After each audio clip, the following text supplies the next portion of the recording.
Chapter 17 of Midnight Howl by Claire Hutton and published by Scholastic. So, let's get into it. Chapter 17.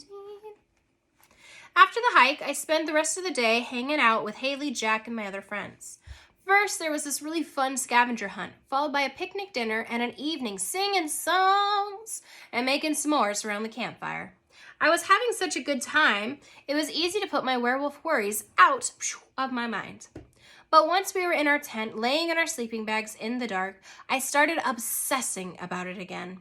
I didn't think Haley was going to bite me or suddenly turn into a wolf, so why couldn't I just let it go? I felt like a little kid again, lying awake in bed, afraid of monsters in the dark. It took me a long time to doze off, and when I did, my dreams were confused.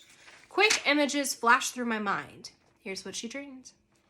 Tree branches with skeleton hands against the full moon.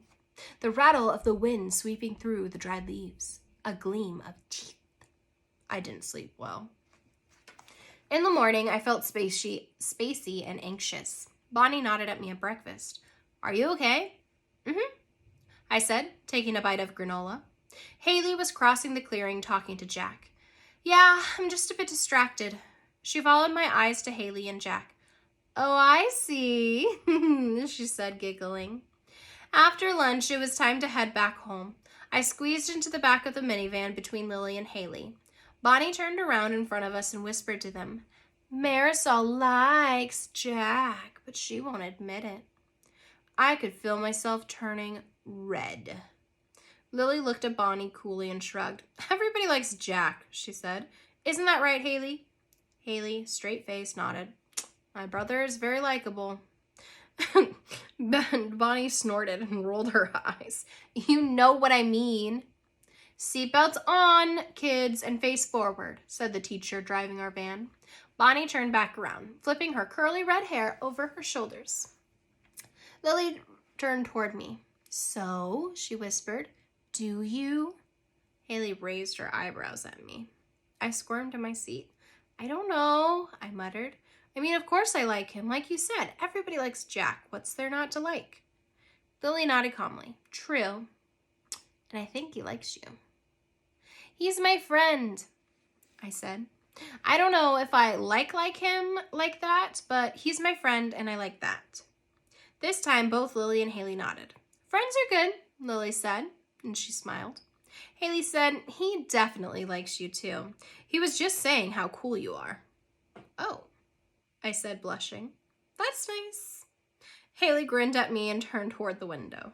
We were all quiet for a bit, while the noises of the other kids in the van and the radio playing country music made a comfortable babble around us. On either side of me, Haley and Lily relaxed, and I saw Haley's eyes flutter shut as she dozed off. Like mine, her hair and clothes smelled of wood smoke and pine. I liked Haley. Couldn't I just let this go? Couldn't I just decide that there was no such thing as a werewolf and just forget about these crazy suspicions? For some reason, I felt confident that Jack wasn't a werewolf. The horses hadn't been afraid of him near the full moon. He hadn't any trouble crossing water, and I hadn't seen any evidence that he'd been outside at the full moon either. The only thing that made me suspect him was that he was Haley's twin, and I prided myself on being scientific. I knew fraternal twins didn't share all of their genes. But I couldn't seem to go for my suspicion about Haley. What if she was a werewolf? What could I do about it? The idea of exposing her secret, of people with guns and dogs hunting her down, or of doctors and scientists trying to figure out what she was, crossed my mind, and I shivered. No, I thought, sitting straight up. I could never do that to Haley.